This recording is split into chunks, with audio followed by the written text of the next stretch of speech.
Detective Thomas, tell me, what is this room that we're standing in right now? This room is in the criminal investigation section of the Chesapeake Police Department, and it houses all of the homicide cases that have been solved and are currently unsolved for the City of Chesapeake. So there's several hundred cases in here if you can look around and see.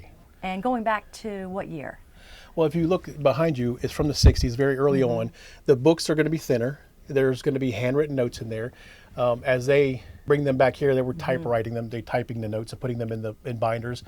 And as the years go by through the 60s into the 70s, you're going to see they get a little bit thicker. And then when you get into current times of the 90s to the 2000s, you're going to notice these binders. If you think about what's going on in the world at that time, cases in the 60s, it was a whole lot of, let me go talk to somebody who saw what. You might have obtained some physical evidence. There's not going to be a lot of photographs in the 60s because film was expensive back then. So the case files are going to be a little bit smaller.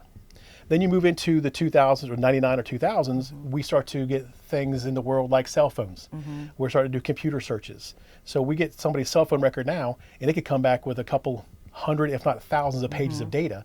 Well, we keep it. So anything that we do in a homicide investigation, as an investigator, we keep it. This gives us one area that we could go to find the cases, to find the old cases, and to find cases that have been also closed. If somebody calls and asks a question about it, we could pull it up. Right.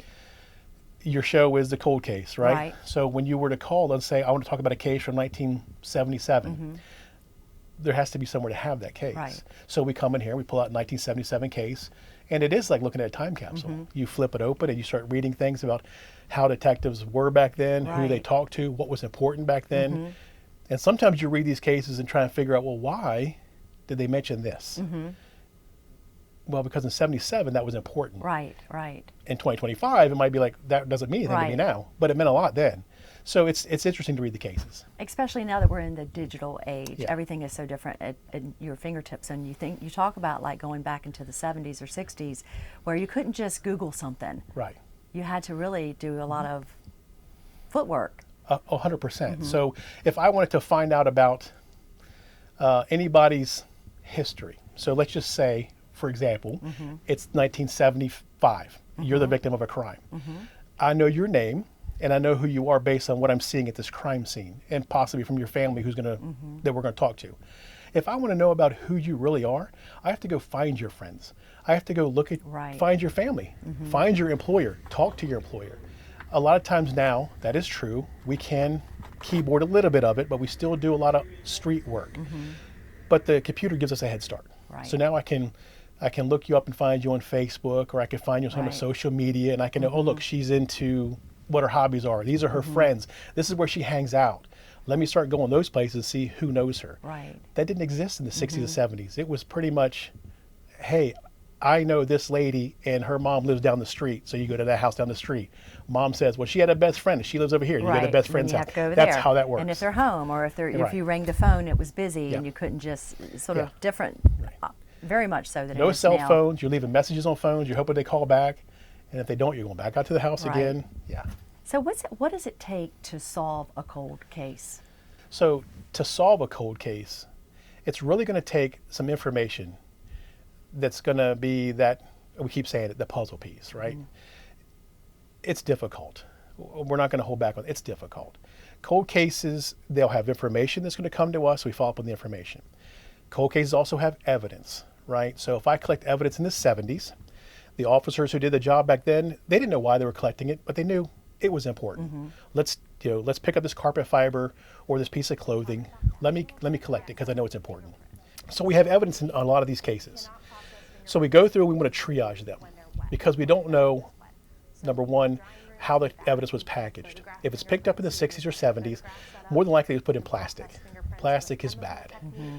Plastic falls apart, things start to deteriorate, DNA breaks down, and then these items wind up touching each other, then you have cross-contamination. Those are things that make cases difficult. Then we come along here to 2025, technology now. So technology advances and we start to have DNA, right? So we will resubmit this evidence on these cold cases, hoping that a DNA hit will come out. That's also how you solve cold cases. As we see on TV, the cold cases, these serial killers being caught from the 60s or 70s, and you're like, wow, how did they do that? It's because somewhere along the line, A good investigator picked up something that they knew meant something. They might not have quite understood what it was then, but they collected it. It was properly preserved, and they could submit it now with our current technology, and it hits on, hey, this is so-and-so. And then we start to develop that lead and build a case on the so-and-so. That's how they're getting solved.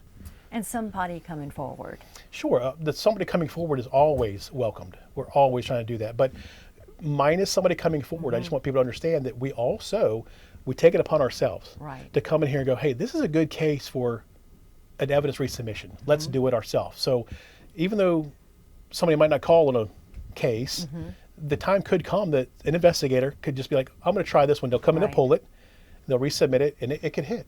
And that would be incredible for us. Absolutely. Yeah. There are a lot of cases in this room, and I know there's probably more cases than there are detectives. How does that work? How does someone pull a case, and why? So you're correct. There are a lot more cases than detectives. So what happens is, like we said earlier, we'll triage the cases as far as knowing which one has good, viable evidence. All these cases are important to the police department. All these cases, we want to solve all of them. We welcome the day we could bring people such as yourself in here and go, every case in here is solved. That would be incredible. The reality is, we'll get somebody who calls us. A family member will call us. A crime on tip will come in anonymously and say, hey, I remember when I was 15, this happened. That statement then gets forwarded up to the criminal investigation section. The supervisors look at it and they'll send it to one of the homicide detectives. We'll pull it and go, okay, well, let's see what it's detailing about, what it's talking about. Come in here, we'll pull the case, and then we'll read on it and try and find out, okay, that makes sense. And that's how we get the interest sparked back up into looking into a cold case, honestly. Do I know every cold case in this room? No, I don't. I know a lot of them, but they're all just as important. There's nobody who holds a higher, like a status in after death. They're all equal. We want to solve them all. So.